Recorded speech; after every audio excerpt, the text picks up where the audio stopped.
Any questions from last time we met? Ethers are stable in bases, true or false? Very good. Ethers are stable in acidic solution, true or false? Very good. They get protonated, nucleophile, and they can fall apart. So other problems that ethers might have, each year I get a small bottle of diethyl ether and I'm always glad to use it all up. I get 2 years out of it. And that's this problem here, autooxidation of ethers. There's atmospheric oxygen and ethers slowly oxidize to form hydroperoxides and dialkyl peroxides. Both are explosive. And when I was in graduate school, one afternoon everybody got a day off because there's an explosion in one of the labs and the fire trucks, ambulances came, the building was evacuated. One guy got some burns and required stitches. Other than that, everybody survived. And they had an ether still, and they weren't paying attention, and they let it distill to dryness, and the peroxides exploded. Evidently, there was still enough ether there to blow flaming ether all over the lab. So ethers need to be protected from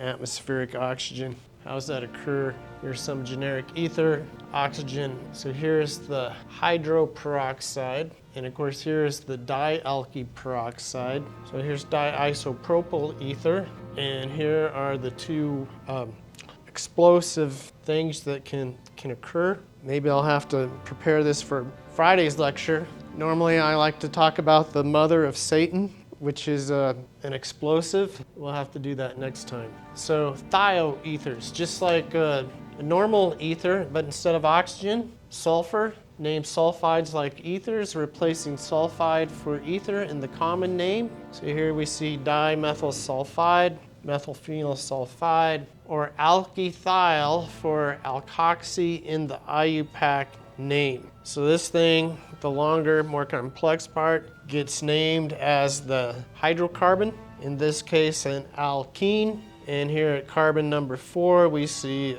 sulfur with an ethyl group. Double bond has priority, and also we get that first substituent. So this becomes 4-ethylthiol 2-methyl-pent-2-ene. How do we get thioethers? We can use this thing called a thioate. Might think of hydrogen being on there that's acidic and coming off with sodium hydroxide. So there's got to be some counter ion like sodium or potassium. And this looks like straight up SN2 reaction, giving us ethyl propyl sulfide. Thioethers are easily synthesized by the William ether synthesis using a thiolate ion as the nucleophile. Williamson ether synthesis. Sulfides are easily oxidized to sulfoxides and sulfones. Here's dimethyl sulfide. It's like hydrogen peroxide in a peracid. So here's the sulfoxide. This would be DMSO.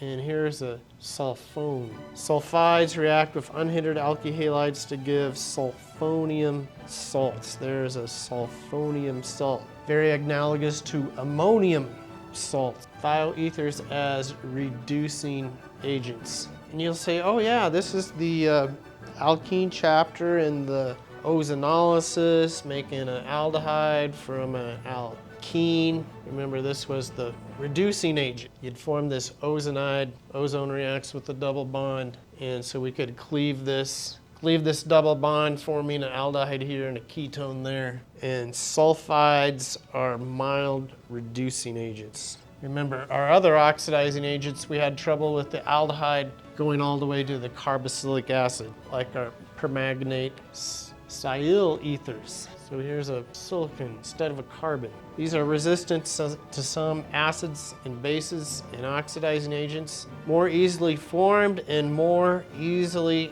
hydrolysed. What does hydrolysed mean? Probably to cleave off with water. Used as protecting agents for alcohols. Unfortunately, I don't get to talk about protecting agents in organic synthesis till the aldehyde and ketone chapters coming up soon. But what do you remember about your Grignard reagent?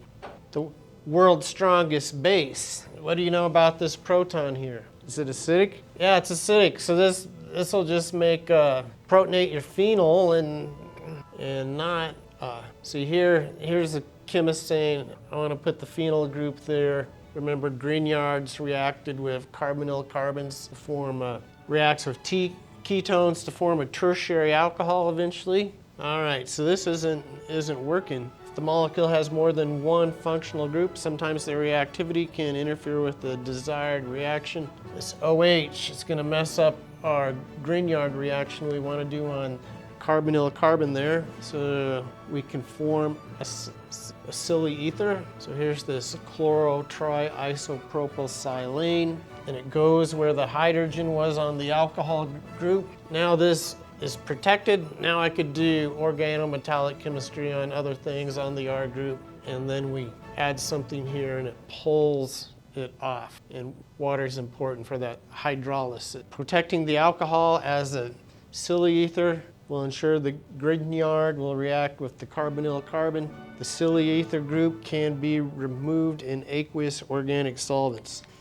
All right, now we're getting into the heart of this chapter a little bit. We've already mentioned epoxides, and we've named a few, and you already saw that reacting an alkene with a peroxy acid forms an epoxide. Peroxy acids are used to convert alkenes to epoxides. The most commonly used is this thing called metachloryl peroxybenzoic acid, which is a mouthful. Well, this acronym's a mouthful, MCPBA. The reaction is carried out in aprotic acid to prevent the opening of the epoxide, aprotic. So we really don't care a lot about these reagents. What we care about is seeing a double bond and forming a epoxide. Seeing a double bond, forming an epoxide. And it says it's selective, because notice here's a double bond. Why don't I form two epoxide groups? Well, with stoichiometry, I just add enough for one. Maybe I have a little excess of this, and I'm only going to get one. And it says the most electron-rich double bond reacts faster, making selective epoxidation possible. When I look at this and say, well, how do I know this is electron-rich? I like to tell students alky groups are electron donating. Until they're not, we won't go into any exceptions right now. So another review from the fall in the alkene chapter was halohydrin formation. You had a double bond and you had a Cl2 or Br2, and in the presence of water, you put halide on the double bond and OH. And we see we can do this reaction. Once we have our halohydrin, we can form an epoxide. If an alkoxide and a halogen are located in the same molecule, the alkoxide may displace a halide ion and form a ring. Treatment of a halohydrin with a base leads to an epoxide through this internal SN2 attack. And you can tell it's SN2 because it happens all at once. It's a concerted reaction. So here's the review from the alkene chapter. Cyclopentane, chlorine with water, we get this chlorinium anion, and then water hits here, and we eventually end up with this trans-chlorohydrin. Looks like we have opportunity to form a mixture of enantiomers, and then we get to form the epoxide. Now typically I like to say, well, what's so great about epoxides? And then I talk about JB Weld. Does anybody know what JB Weld is? Has anybody ever just used regular epoxy glue? You mix up the two things, it smells a little weird.